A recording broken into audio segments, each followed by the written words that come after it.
नमस्कार, मैं हूं अतुल चौरसिया। आपका खर्चा आपकी चर्चा हफ्ता दर हफ्ता हम एक बार फिर से लेकर आए हैं न्यूज़ लॉन्ड्री का हिंदी पॉडकास्ट एनएल चर्चा।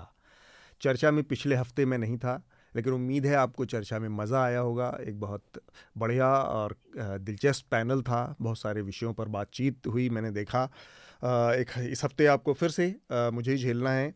और क्रिसमस बीता है, उम्मीद है आप सबका क्रिसमस बहुत अच्छा बीता होगा। नया साल शुरू होने वाला है, तो आप सबको नए साल की बहुत सारी शुभकामनाएं, बहुत सारी बधाइयाँ। Happy new year. अगला एपिसोड चर्चा का 300वां एपिसोड होगा, तो हम कोशिश करेंगे कि इसमें कुछ अलग, कुछ विशेष करें। इस बार की चर्चा में जो महत्वपूर्ण हफ्ते भर की सुर्खियां थी, जो विषय हैं, उसके बारे में हमारे साथी विकास आपको बताएंगे। इसके अलावा हमारे साथ दो और पैनलिस्ट जो हैं इस चर्चा में ऑनलाइन जुड़े हुए हैं। हमारे साथ स्मिता शर्मा हैं। स्मिता को आप लगातार चर्चा में सुनते रहें। स्मिता, स्वागत है चर्चा में। Thank you so much Atul और आप सभी का। इसके अलावा हमारे साथ चंद्रशेखर लूथरा हैं, सीनियर जर्नलिस्ट हैं, स्पोर्ट्स खेल मामलों में रिपोर्टिंग करते रहे लगातार। चंद्रशेखर, आपका भी बहुत बहुत स्वागत है चर्चा में। Thank you Atul. मेरे साथी विकास पहुंचे सुर्खियों के ऊपर, उससे पहले एक दो जानकारियां आप लोगों के लिए हैं। 22 जनवरी का दिन इस बार बहुत महत्वपूर्ण होने जा रहा है। प्रधानमंत्री स्वयं वहां पर राम मंदिर का उद्घाटन करने जा रहे हैं। उस दिन वहां पर प्राण प्रतिष्ठा होगी। न्यूज़ लॉन्ड्री का नया एनएल सेना प्रोजेक्ट इसी पर है। अयोध्या में क्या बदल रहा है, मंदिर बदलने से वहाँ की सामाजिक, सांस्कृतिक, आर्थिक परिस्थितियों में क्या अंतर आया है, वहाँ के लोगों के जीवन में किस तरह के बदलाव, अंतर आए हैं, और क्या क्या चीज़ें मंदिर की बनने की प्रक्रिया शुरू होने के बाद से बदली है, उस पर एक बहुत विस्तृत एनएल सेना प्रोजेक्ट हमारा इस समय चल रहा है। हमारी आपसे गुजारिश है कि इस एनएल सेना प्रोजेक्ट को जल्द से जल्द पूरा करवाने में हमारी मदद करें। और इसके तहत श्वेता देसाई और बसंत कुमार वहाँ से आप तक तमाम ground reports, detail, in depth reporting आप तक पहुंचाएंगे। तो इस एनएल सेना प्रोजेक्ट को पूरा करने में हमारी मदद करें। इसके अलावा क्रिसमस, जैसा मैंने आपको कहा कि अभी बीता ही है, नया साल चल रहा है, तो 15 दिसंबर से 31 दिसंबर के बीच में हमारे जो है न्यूज़ लॉन्ड्री के मर्चेंडाइज सेक्शन में विशेष छूट चल रही है, क्रिसमस ऑफर।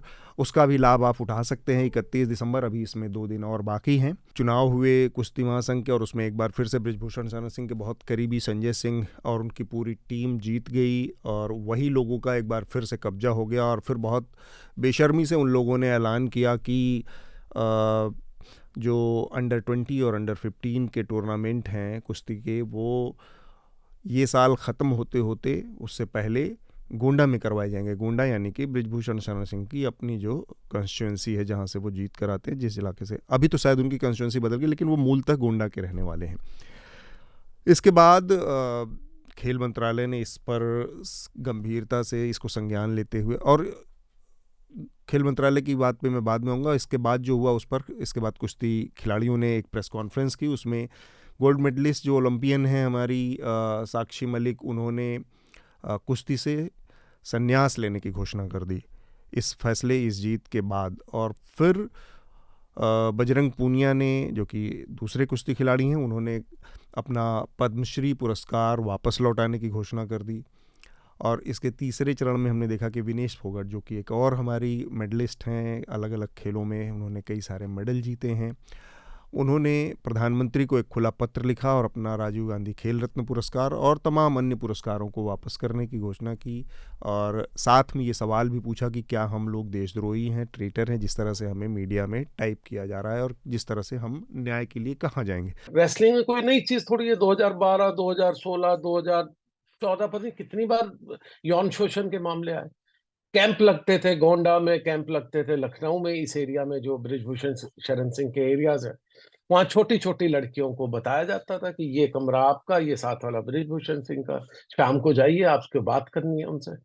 लड़कियां कई बार कोचिस को बताती थी। ये बिल्कुल रिपोर्टेड चीजें जो मैं बोल रहा हूँ, ये ऐसा नहीं है कि मैं कोई अपने मन से या सूत्रों की खबरों से बता रहा हूँ।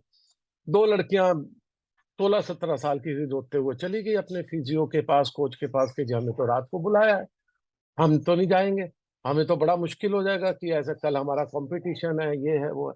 तो किसी तरह खैर मामला सुलटाया गया कि नहीं जी अभी रुक जाइए, ठीक है।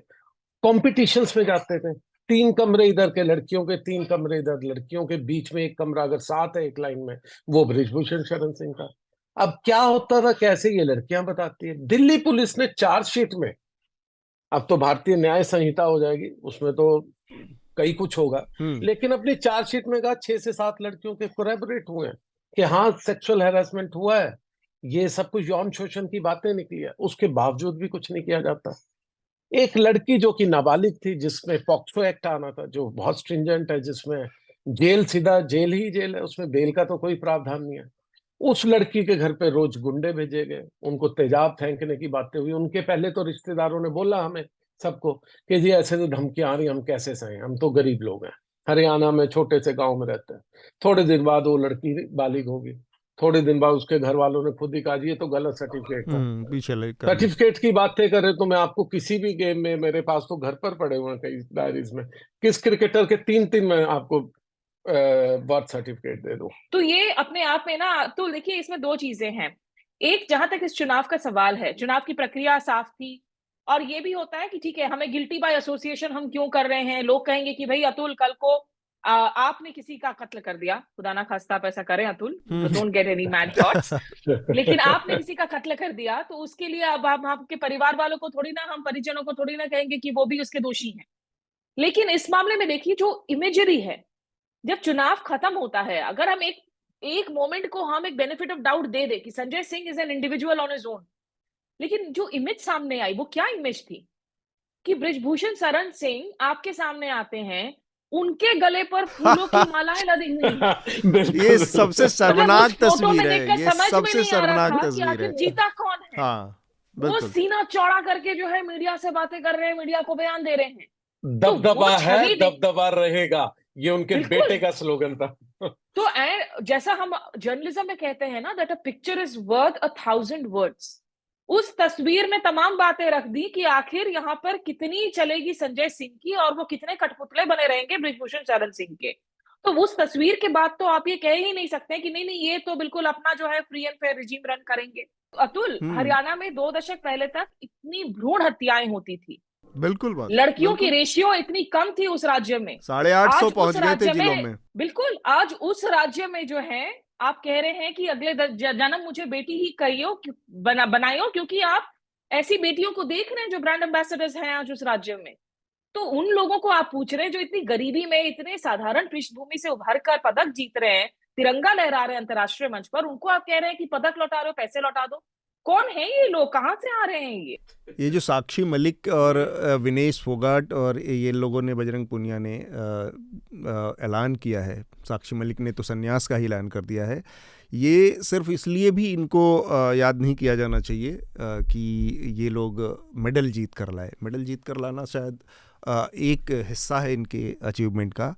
इनके अचीवमेंट का जो सबसे बड़ा हिस्सा है उसको सरसरी तौर पर, जो स्मिता ने कहा, एक भयानक रूप से पैट्रियार्कल सोसाइटी में, समाज में, जहाँ सिर्फ मर्दवाद है, चारों तरफ मर्दों का बोलबाला है, उनके बीच से निकलकर और अंतर्राष्ट्रीय स्तर पर अपने को साबित करना। ये एशियन गेम्स हो, वर्ल्ड चैंपियनशिप हो, हमारी एक भी लड़की रेसलर नहीं हुआ करती थी। अगर आप याद हो, जब सतपाल जी महाराज, करतार, ये सब लोग हुआ करते थे, एक भी लड़की पार्टिसिपेशन ही नहीं थी। भूल जाइए कि कोई रेसलिंग करेगा। ये फोगट फैमिली का, ये एक, जिसमें से एक विनेश भी है, विनेश भी उसी फोगट फैमिली की एक्सटेंडेड फैमिली का हिस्सा है। इस फैमिली का ये एक देन है, ये इस देश को भी, हरियाणा को भी, और इस रेसलिंग को भी, कम्युनिटी को, कि इन्होंने शुरुआत की। अपनी लड़कियों को ले जाते थे, लोग गाली देते थे, लोग मारने की धमकियां देते थे, लेकिन फोगट साहब ने, जो इनके पिताजी थे, उन्होंने कहा कि नहीं, नथिंग डूइंग, मैं तो अपनी बेटियों को खिलवाने वाला। और पहली बार इनका जब पार्टिसिपेशन आया, मेडल आने शुरू हुए, अगर 2010 के कॉमनवेल्थ देखें तो लोगों को समझ आया कि ये क्या है, ये तो कमाल हो गया। मतलब बाइनरी ऐसे सेट हो रही है पॉलिटिक्स के और कुश्ती के और सब चीज़ों के बहाने, कि इसमें जातिवाद भी कुछ हद तक शामिल है। अच्छा, जो योगेश्वर दत्त जो स्टैंड ले रहे हैं, वो इसलिए नहीं स्टैंड ले रहे हैं कि उनको बीजेपी से कुछ खास मिला हुआ है, या उसमें एक कास्ट का एंगल प्ले कर रहा है। योगेश्वर जिस समुदाय से आते हैं, और हरियाणा में कुश्ती में जिस समुदाय का दबदबा रहा है, अच्छा, दोनों एक दूसरे को काट के चलते हैं। हाँ, और हरियाणा में जितनी पॉलिटिक्स हुई है बीजेपी के आने के बाद, वो सारी एंटी एक खास कम्युनिटी के एंटी जाट कम्युनिटी। तो ये जितने पहलवान हैं, विनेश फोगाट हैं या बाकी हैं, खासकर कुश्ती वाले जितने पहलवान हैं, वो सारे उसी समुदाय से आते हैं, जाट समुदाय से। और साक्षी तो पहली ओलंपियन पहलवान है इस देश की जिन्होंने इतना बड़ा मेडल जीता। और तो एक तो वो एंगल है, और दूसरा उसके बहाने फिर बाकी राजनीति भी सेट कर रही है बीजेपी कि हमने एक जगह पे खास लोगों को एक तरीके से सेट किया हुआ है। अलग से जो दबदबे वाली जो बात आ रही है, तो वो इनडायरेक्ट संरक्षण भी देते हैं, वो इनडायरेक्ट मैसेजिंग है। 22 जनवरी 2024 को लोकसभा चुनाव से 3 महीने पहले, ठीक 2-3 महीने पहले, उस जगह पर अब राम मंदिर का बनकर तैयार है, वह उसका उद्घाटन होने वाला है। प्रधानमंत्री नरेंद्र मोदी खुद उस मंदिर का उद्घाटन करने वाले हैं। इसके साथ ही एक कैच 22 सिचुएशन आ गई है विपक्षी दलों के ऊपर। भारतीय जनता पार्टी ने और संघ ने, विश्व हिंदू परिषद ने इसमें कोई कसर नहीं छोड़ रखी है कि आम जनता तक के जनमानस पर, उसके जो पूरा माइंड स्पेस है, उस पर ये संदेश साफ साफ तौर पर हावी है कि ये पूरा का पूरा आयोजन, मंदिर निर्माण से लेकर, कार्यक्रम से लेकर उद्घाटन, ये सब भाजपा, संघ और विश्व हिंदू परिषद का कार्यक्रम है।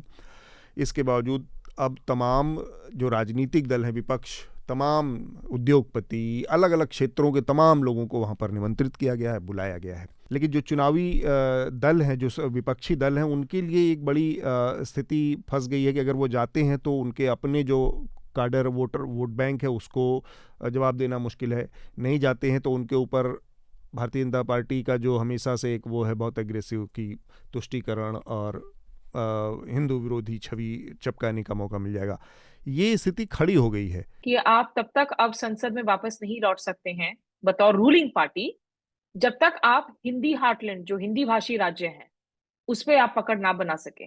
उसमें से 2 राज्य जहां पर कांग्रेस की सरकार थी, और जो छत्तीसगढ़ है और राजस्थान, वो भी उन्होंने गवा दिए हैं। मध्य प्रदेश में भी सरकार नहीं बन सकी है।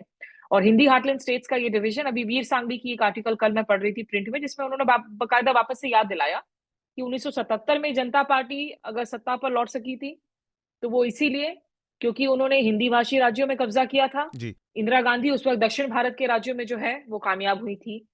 1989 की भी अगर हम बात करें, 1989 की बात करें इलेक्शंस, तो उस वक्त भी कांग्रेस को इसीलिए हराया गया था क्योंकि वो दक्षिण भारत में तो उन्होंने परफॉर्म किया था, लेकिन उत्तरी भारत में जो है उनके नतीजे नहीं आए थे।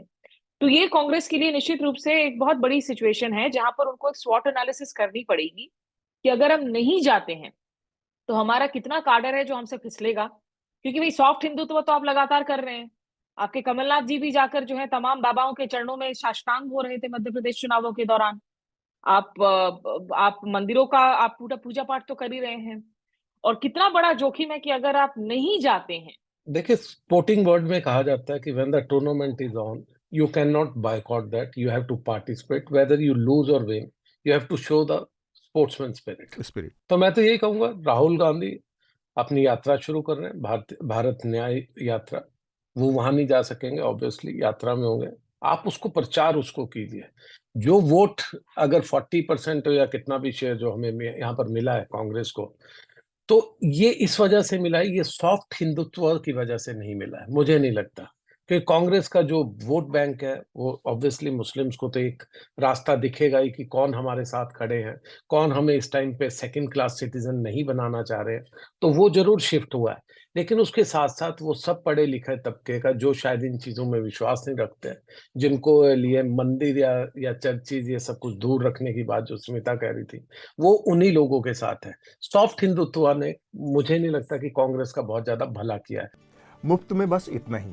अगर आप पूरी चर्चा सुनना चाहते हैं तो न्यूज़ लॉन्ड्री को सब्सक्राइब कीजिए, और सबसे बेहतर तरीका यह है कि आप हमारे ऐप पर इस पॉडकास्ट को सुनें, और तमाम हमारे जो पॉडकास्ट हैं उसको हमारे ऐप पर सुनें। यह गूगल प्ले स्टोर और एप्पल स्टोर पर सब जगह उपलब्ध है।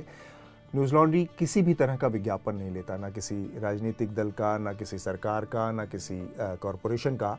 हम सिर्फ और सिर्फ कोशिश करते हैं कि पब्लिक इंटरेस्ट का जर्नलिज्म करें, पब्लिक जनहित की पत्रकारिता करें, और इसके लिए लोग इसमें इन्वेस्ट करें, लोग पत्रकारिता में निवेश करें। उसका तरीका है सब्सक्रिप्शन।